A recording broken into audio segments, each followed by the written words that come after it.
membawakan pelajaran biologi yang guru pembimbingnya adalah Ibu Ermawati Hutagalung. Selamat menyaksikan. Nah teman-teman, pasti kamu pernah mendengar yang namanya gen, DNA, dan kromosom. Kalau sering nonton film kedokteran, kesehatan, pasti sering mendengar yang namanya gen, DNA, dan kromosom. Jadi, pada kali ini kita akan membahas tentang gen, DNA, dan kromosom. Teman-teman, sekarang kita membahas pengertian satu persatu dari yang saya sebutkan tadi.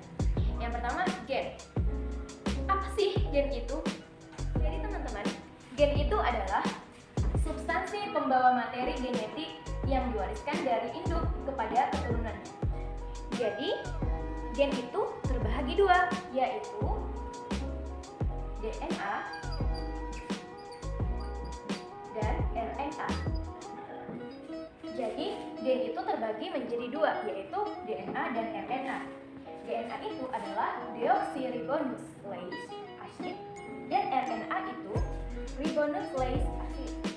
DNA sama RNA itu banyak loh teman-teman, gak hanya cuma satu. DNA itu bergabung untuk membentuk sebuah gen, sedangkan gen bergabung untuk membentuk sebuah kromosom. Nah teman-teman, kamu tahu nggak fungsi gen itu apa? Jadi gini, fungsi gen itu ada dua. Yang pertama yaitu membawa informasi genetika dari setiap individu ke keturunannya. Contohnya, rambut ibumu berwarna hitam.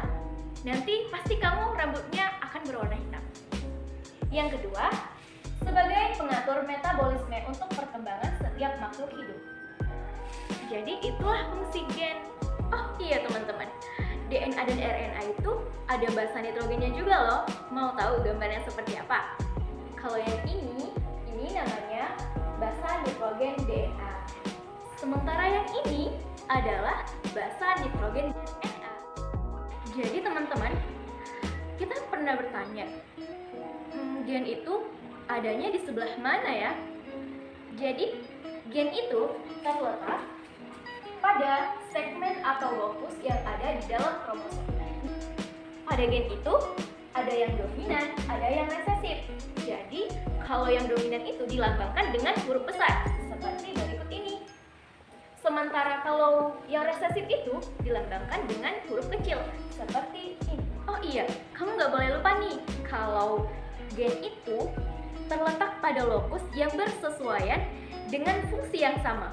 Ya, fungsi itu disebut dengan alel. Jangan lupa ya, namanya alel. Teman-teman, unsur DNA dan RNA itu terbagi menjadi tiga, yaitu pertama, gula pantosa, kedua, gula fosfat, yang ketiga, basa nitrogen. Nah, teman-teman, kamu pikir ada nggak sih perbedaan DNA dan RNA itu? Yang jelas ada dong. DNA dan RNA itu ada perbedaannya, yaitu mari kita simak bersama-sama. Jadi teman-teman, perbedaan DNA dan RNA itu adalah dari segi strukturnya.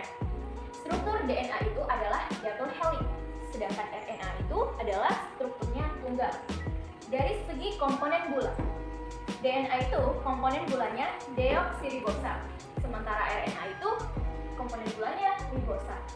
Dari segi letaknya DNA itu adalah inti mitokondria dan kloroplas. Sedangkan RNA itu ada di inti sitoplasma, ribosom, mitokondria, dan kloroplas. Dan jumlahnya juga berbeda. Kalau jumlah DNA itu adalah tetap dan RNA itu berubah-ubah. Itu teman-teman perbedaan DNA dan RNA. Jadi teman-teman, setelah mengenal DNA dan RNA atau yang disebut dengan gen, kita lanjut yuk ke pembahasan kita tentang kromosom. Kromosom adalah penebalan benang-benang kromatin ketika pembelahan sel terjadi. Kromosom itu terbagi dua loh. Ada autosom, ada gonosom. Autosom itu kromosom yang berperan dalam menentukan bentuk fisik selain kelamin. Jadi autosom ini perannya menentukan bentuk fisik, yaitu bentuk tubuh. Sedangkan gonosom yaitu kromosom yang berperan dalam menentukan jenis kelamin.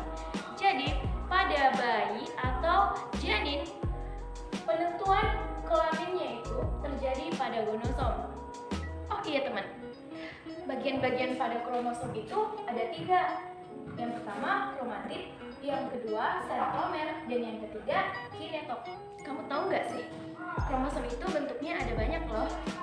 Yang pertama, bentuk kromosom polysentrik. Polysentrik ini mempunyai satu lengan dengan sentromer terletak di ujung. Sentromer itu adalah pusat kromosom. Yang kedua adalah metasentrik. Metasentrik ini mempunyai 2 lengan sama panjang dengan sentromernya yang terletak di tengah. Yang ketiga adalah submetasentrik, yaitu memiliki 2 yang hampir sama panjang, mempunyai 2 lengan yang hampir sama panjang, sementara sentromernya itu tidak hampir di tengah. Yang keempat yaitu akrosentrik, dia mempunyai 2 lengan yang sama panjang. Sentromernya ini berada dekat ujung bagian kromosom, jadi ini tuh berada di dekat ujung kromosom. Jadi teman-teman, sekian pembahasan kita tentang gen, DNA, dan kromosom. Jadi semoga teman-teman paham ya dengan apa yang saya jelaskan tadi. Saya Gusti Abdillah. Wassalamualaikum warahmatullahi wabarakatuh. Walking downtown and I'm okay.